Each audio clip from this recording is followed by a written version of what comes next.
ये बात उन दिनों की है जब बुद्ध आम्रवन में अपना समय व्यतीत कर रहे थे। इस समय तक बुद्ध की प्रसिद्धि दूर दूर तक फैल चुकी थी। बहुत दूर दूर से लोग अपनी चिंताओं और परेशानियों का समाधान खोजने बुद्ध के पास आते थे।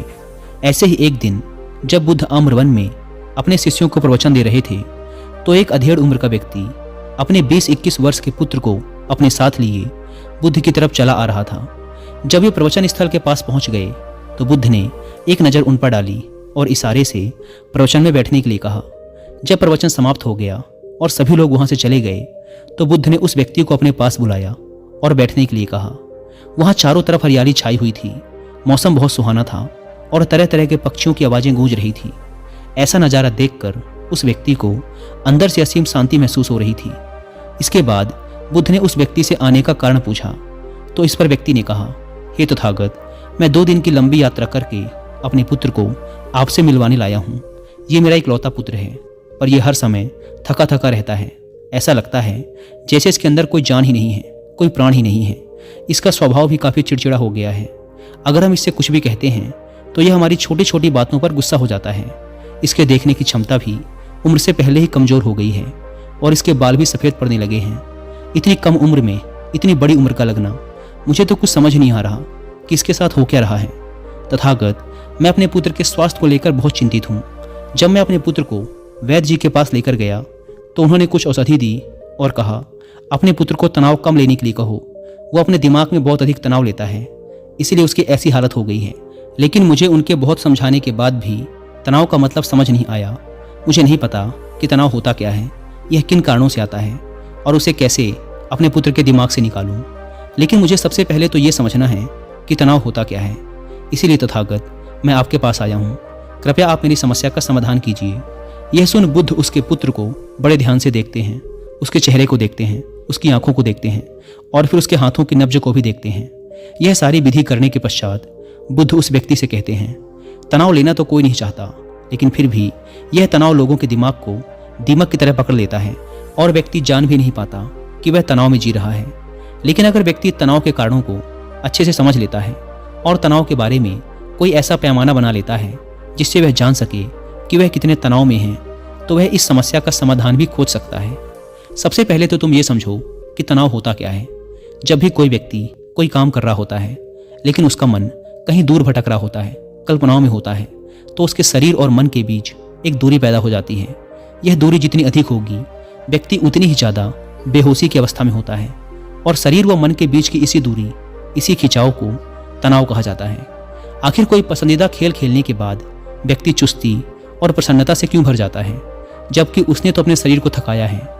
लेकिन समझने वाली बात यह है कि खेलते समय मन और शरीर एक साथ पूरी तरह से उस खेल में केंद्रित होते हैं, जिससे शरीर और मन के बीच दूरी पैदा नहीं होती और कोई तनाव पैदा नहीं होता।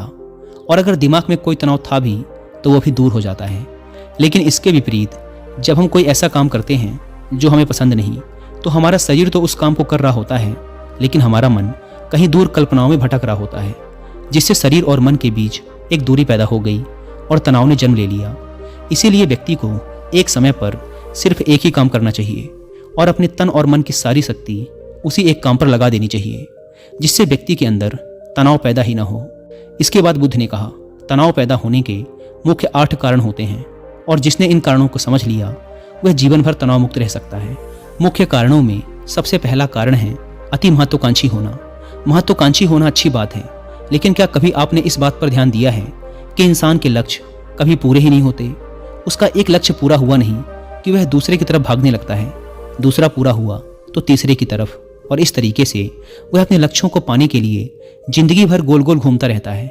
इसीलिए जो व्यक्ति अति महत्वाकांक्षी होता है, जिसने बड़े बड़े लक्ष्य बनाए होते हैं, वह वर्तमान में कभी रह ही नहीं पाता।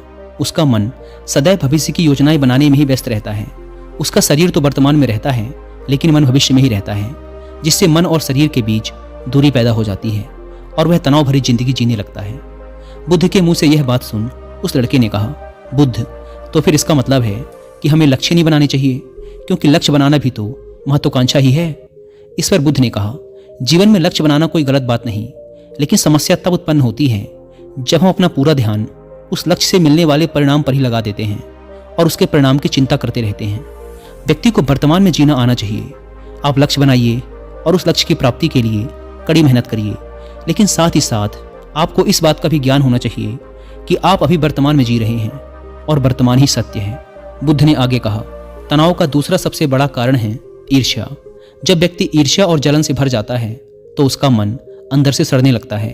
ईर्ष्या एक आंतरिक घाव है। आंतरिक घाव यानी मन का घाव। व्यक्ति के शरीर का घाव तो भर सकता है, लेकिन मन का घाव कभी नहीं भर सकता। इसीलिए व्यक्ति को दूसरे की खुशी और तरक्की से कभी ईर्ष्या नहीं करनी चाहिए, क्योंकि ईर्ष्या तनाव का कारण है। इसके बाद बुद्ध ने तनाव का अगला कारण बताते हुए कहा कि अरुचिपूर्ण काम करने से भी मन में तनाव पैदा होता है। जो काम करना हमें पसंद ही नहीं है, जिस काम में हमारी रुचि ही नहीं है, उस काम में हमारा मन लग ही नहीं पाएगा। हमारा शरीर तो वहीं बैठा रहेगा, लेकिन हमारा मन कल्पनाओं की उड़ान भरेगा, जिससे शरीर और मन के बीच दूरी पैदा हो जाती है और व्यक्ति तनावग्रस्त हो जाता है। इसीलिए इंसान को हमेशा अपनी रुचि के अनुसार ही कार्य करने चाहिए। अगर व्यक्ति ने यह पता कर लिया कि उसे कौन सा काम करना पसंद है और वो उसी काम को अपने जीवन का लक्ष्य बना लेता है, तो फिर वो काम उसके लिए काम नहीं बल्कि खेल बन जाता है। लेकिन दोस्तों, अपने पैशन को फॉलो करो, ये कहना जितना आसान है उतना ही मुश्किल है अपने असली पैशन को फाइंड करना। क्योंकि आजकल ज़्यादातर युवा सोशल मीडिया और अपने फेवरेट सेलिब्रिटीज से इन्फ्लुएंस होकर किसी भी काम को अपना पैशन मान लेते हैं और फिर थोड़े दिनों तक प्रयास करने के बाद उसे बीच में ही छोड़ देते हैं, क्योंकि वो उनका पैशन था ही नहीं। और इस तरीके से वो अपना बहुत सा कीमती समय और ऊर्जा बर्बाद कर देते हैं। तो फिर अपने असली पैशन को कैसे पहचानें? अगर आपका भी यही सवाल है तो इसके जवाब के लिए आप कुकू एफएम पर एक ऑडियो बुक सुन सकते हैं, जिसका नाम है अपने पैशन को पहचानो। ये ऑडियो बुक आपको स्टेप बाय स्टेप गाइड करेगी अपने असली पैशन को ढूंढने में। और जिन्हें कुकू एफएम के बारे में नहीं पता, ये इंडिया का लीडिंग ऑडियो शो प्लेटफॉर्म है, जहां पर 15 lakh plus active Hindi paid subscribers हैं और हर महीने 4200 घंटे से भी ज़्यादा का न्यू कंटेंट अपलोड कर दिया जाता है। कुकू एफएम पर आपकी और मेरी तरह लाखों लोग हर दिन 1.5 लाख घंटे से भी ज़्यादा का कंटेंट कंज्यूम करते हैं। In short, Kuku FM is 10 time more valuable than before. और अगर अभी तक आपने इसके ह्यूज डिस्काउंट का फायदा नहीं उठाया तो अभी भी देर नहीं हुई, क्योंकि अगर आप यूज़ करते हैं कूपन कोड WI30 तो आपको इसके फर्स्ट मंथ के सब्सक्रिप्शन पर मिलेगा 30% का डिस्काउंट, यानी आपको पड़ेगा 99 की बजाय सिर्फ 69 रुपीज़ का। इस ऐप को डाउनलोड करने की link description and first comment पर मिल जाएगी। आइए कहानी पर वापस लौटते हैं। बुद्ध ने कहा, तनाव का चौथा कारण होता है किसी दूसरे से अपेक्षा रखना। बुद्ध ने उस व्यक्ति की ओर इशारा करते हुए कहा, एक पिता होने के नाते तुम्हारी अपने पुत्र से बहुत सी अपेक्षाएं होंगी कि तुम्हारा पुत्र एक बहुत ही कामयाब इंसान बने, तुम्हारा नाम रोशन करे, जैसा तुम चाहते हो उस तरह का जीवन जिए, तुम्हारी हर बात माने। लेकिन क्या आज तक कभी किसी की सारी अपेक्षाएं पूरी हुई हैं? जब भी कोई व्यक्ति किसी दूसरे से कोई अपेक्षा रखने लगता है तो वो अनजाने में अपने लिए तनाव पैदा करने लगता है। जरा सोचो कि अगर तुम्हारा बेटा तुम्हारे अनुसार काम नहीं कर रहा और वो नहीं बन पा रहा जो तुम उसे बनाना चाहते हो, तो निश्चित रूप से तुम्हारे दिमाग को तनाव पकड़ लेगा। तुम तनाव से भरा जीवन जीना शुरू कर दोगे और इस तनाव के वश में आकर तुम ऐसा व्यवहार करोगे, ऐसी बातें करोगे कि तुम्हारा अपने पुत्र के साथ संबंध और भी खराब होता चला जाएगा। इसीलिए व्यक्ति को जितना हो सके उतनी कम अपेक्षाएं दूसरों से रखनी चाहिए, और अगर पूरी तरह से तनाव मुक्त रहना है तो दूसरों से अपेक्षा रखना ही बंद कर दो। इसके बाद बुद्ध ने कहा कि शारीरिक कष्ट भी इंसान के तनाव का एक कारण होता है।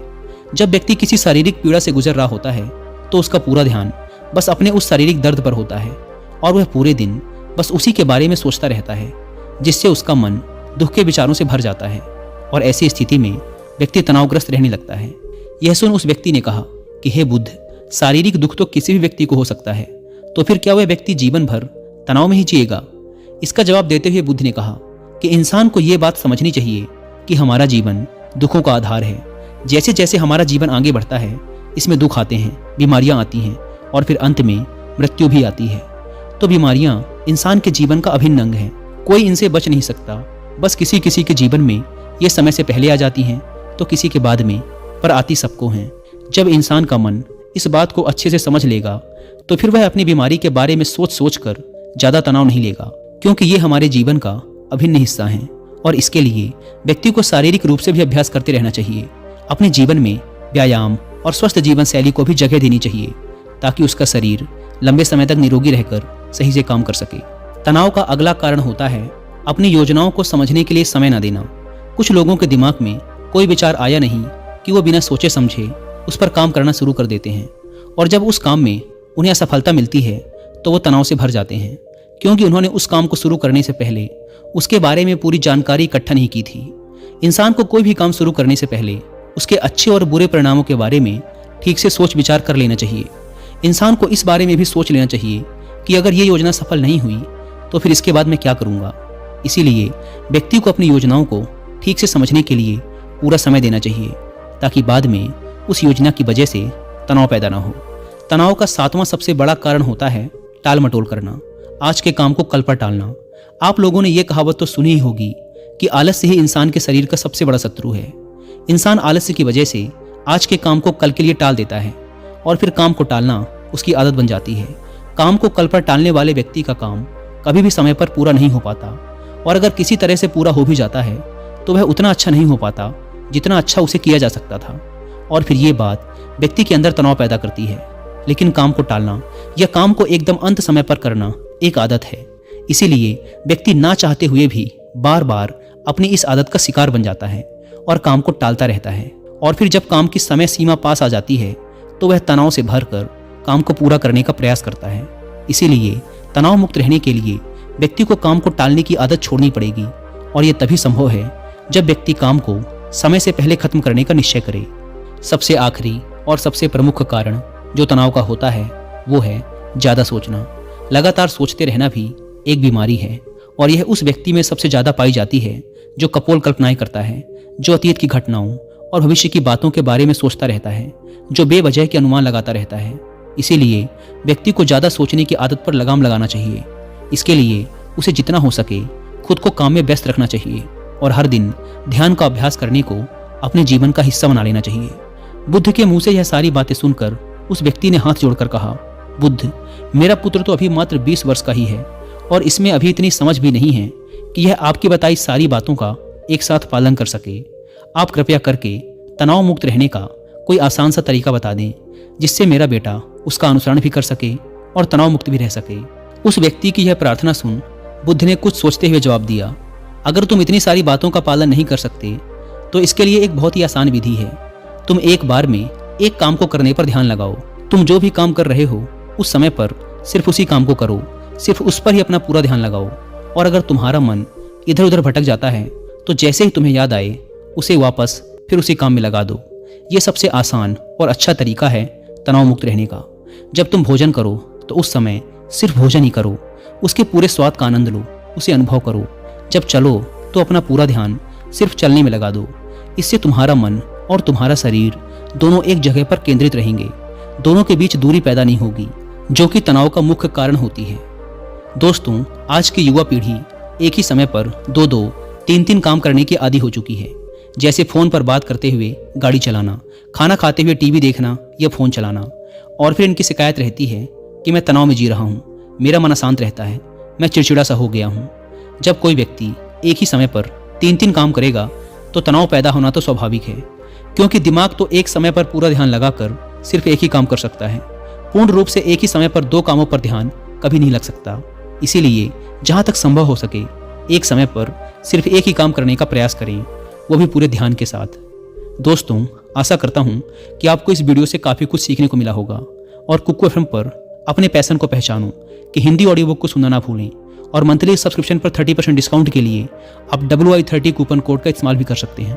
धन्यवाद।